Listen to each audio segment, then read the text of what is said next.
Okay, Isabel, next we're going to do the waltz. We'll do 2 waltz steps, and then let's walk in a circle. So you're going to do 1, 2, 3, 2, 2, 3, 1, 2, 3, 4, 5, 6. And you begin again. So you have your glissé, piqué, piqué, glissé, piqué, piqué. And we're going to turn to the right. So these are all piqués.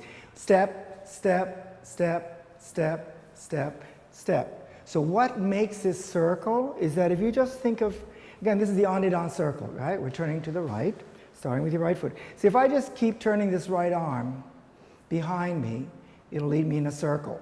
So I feel like I'm still walking forward, but I'm turning. And at the same time, I'm going to keep my head on my left shoulder, and I'm going to look left as I go to the right. So beginners sometimes have trouble and they end up walking backwards on this.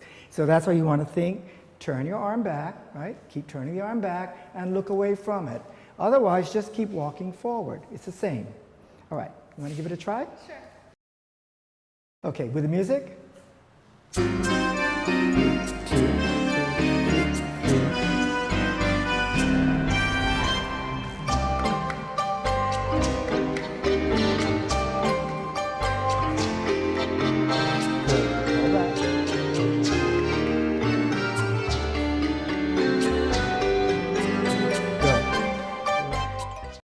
Music. Now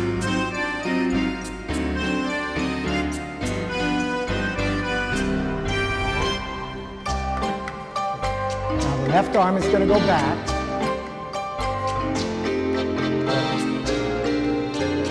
And you're looking to the right.